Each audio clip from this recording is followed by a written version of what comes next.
여러분 안녕하십니까? 이재명은 선거법 위반과 관련해서 재판을 받았습니다. 선거법 위반 관련해서 재판은 구속 중 이어져 왔는데 이 투표가 끝나고 총선이 끝나 처음으로 출석해서 재판을 받았는데 그 이후에는 핵심적인 2명이 출석했고 이재명이 직접 신문하기도 했습니다. 피고는 이재명 피고가 증인을 직접 신문한 겁니다. 그런데 피고 이재명이 신문했지만 전부 다 아니다 모른다 이렇게 말했습니다.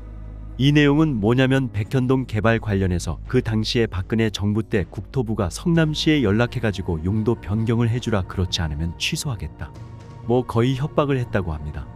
당시에 국토부로부터 협박을 들었느냐 아니면 직접적으로부터 회신을 받지 않았느냐 이렇게 물었지만 그런 적이 없다고 말했습니다. 그래서 왜 이재명은 발뺌하느냐 이런 식으로 다그치기도 했습니다. 그러니까 이재명 본인이 피고임에도 불구하고 마치 자기가 이 사건의 검사인 것처럼 수사하는 모습이 보였습니다.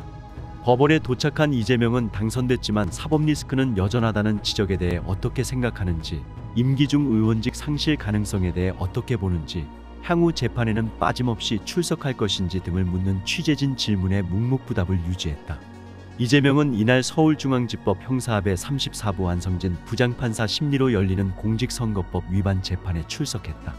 앞서 이재명은 지난 대선을 앞두고 대장동 개발 사업의 핵심 관계자였던 고 김문기 전 성남도시개발공사 개발 1처장 및 백현동 개발 사업과 관련해 허위 발언을 한 혐의로 재판에 넘겨졌다.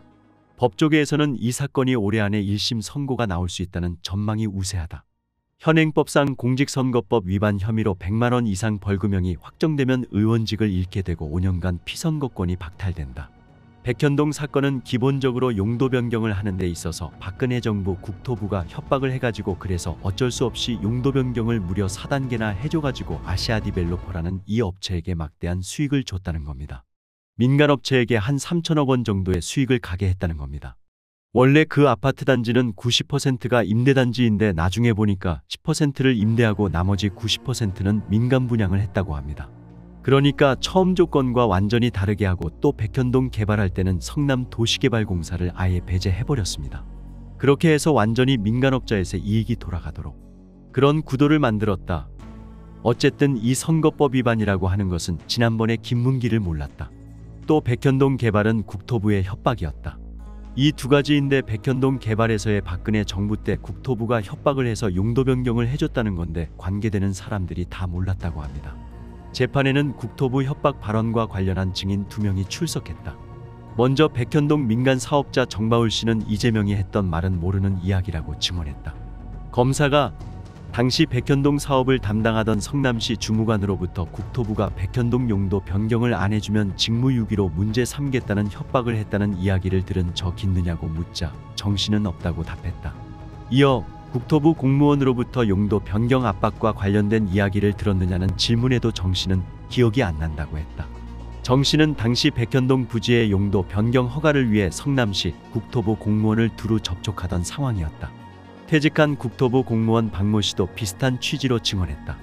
검사가 국토부에 근무하는 동안 성남시의 용도 변경을 하라고 지시하거나 압박한 적 있느냐고 물었고 박 씨는 없다고 답했다. 검사는 또 당시 국토부가 성남시에 보낸 협조 공문을 보여주며 용도 변경을 강제로 하겠다는 취지냐고 묻자 박 씨는 그런 건 아니다고 했다. 이어 용도 변경 권한이 지자체에 있는 만큼 권한 내에서 판단해서 협조해달라는 취지였다고 말했다. 이에 이재명이 직접 신문에 나섰다. 이재명은 국토부가 성남시에 적극 협조해달라고 공문을 3번이나 보냈는데 용도 변경을 해달라는 것 아니냐고 물었지만 박 씨는 아니다. 백현동 부지를 어떤 용도로 할 것인지는 지자체의 권한이라고 답했다. 박 씨가 계속 질문 의도와 다른 답변을 내놓자 이재명은 내가 묻는 것은 그게 아니다, 자꾸 그렇게 발뺌하지 말라고 말했다. 이어 국토부가 협조해달라는 말은 용도 변경을 해달라고 한 것이 아니냐고 다시 물었다. 하지만 박 씨는 그건 받아들이는 분의 생각이라며 국토부가 그렇게 강요한 것은 아니다고 답변했다. 한편 이재명은 이날 오전 법원에 출석하면서는 말을 아꼈다. 기자들이 국회의원에 당선됐지만 사법 리스크는 여전하다는 지적에 대해 어떻게 생각하느냐, 임기 중 의원직 상실 가능성은 어떻게 보느냐고 질문했지만 답하지 않았다. 이재명은 선거법 위반으로 벌금 100만 원 이상의 형을 확정받으면 의원직을 잃고 대선 출마 자격도 없어지게 된다. 같은 날 서울고법에서 열린 백현동 브로커 김인섭 씨 사건 항소심 첫 재판에서 재판부는 이재명 측근인 정진상 전 민주당 대표실 정무조정실장을 증인으로 채택했다. 김 씨 측은 이 대표도 증인으로 신청했지만 재판부는 1심에서 증인으로 신청된 적 없고 요건도 맞지 않는다며 기각했다. 김 씨는 백현동 특혜 개발 사건에서 정바울 씨의 요청을 받고 정진상 씨에게 인허가를 청탁한 혐의로 지난 2월 1심에서 징역 5년을 선고받았다. 당 안팎에선 이 대표가 이번 총선을 통해 차기 대선 주자로서 입지를 더 공고히 했다는 말이 나온다. 당 관계자는 공천을 통해 비명계도 정리했고 이 대표에게 반기를 들 만한 사람이 당내에선 눈에 띄지 않는다며 남은 변수가 있다면 이 대표의 사법 리스크라고 했다. 이 대표는 선거법 위반 위증교사 대장동 등 3건으로 1심 재판에 번갈아 출석하고 있다. 이 대표가 선거법 위반으로 벌금 100만 원 이상의 형을 확정받으면 피선거권이 박탈돼 의원직을 잃는다. 위증교사나 대장동 사건에서 금고 이상 형이 확정돼도 마찬가지다. 두 경우 모두 대선 출마 자격도 없어진다. 선거법 위반 사건 1심 재판은 절반 넘게 진행됐다. 위증교사 사건도 1심 선고에 오랜 시일이 걸리지 않을 것이란 전망이 나왔다. 그렇지만 대장동 일의 성남FC, 백현동 사건은 본재판이 19차례 열렸지만 대장동 일의 사건 핵심 증인 유동규 씨 신문만 진행되고 있고 성남FC, 백현동 사건은 심리를 시작하지도 못했다. 1심 이후 대법원 선고까지 걸릴 시간에 대해 한법조인은 선거법 위반과 위증교사 사건은 내용과 1심 재판 상황을 볼 때 2027년 대선 전에 유무죄에 대한 대법원 결론이 나올 수 있을 것이라며 대장동 사건은 혐의가 많고 다툼이 치열해 재판이 길어질 가능성이 있다고 했다. 문재인 청와대 울산시장 선거 개입 사건은 1심 선고에만 3년 10개월이 걸렸다. 어쨌든 이 상황을 보면 이재명은 지금 발등에 불이 떨어졌다.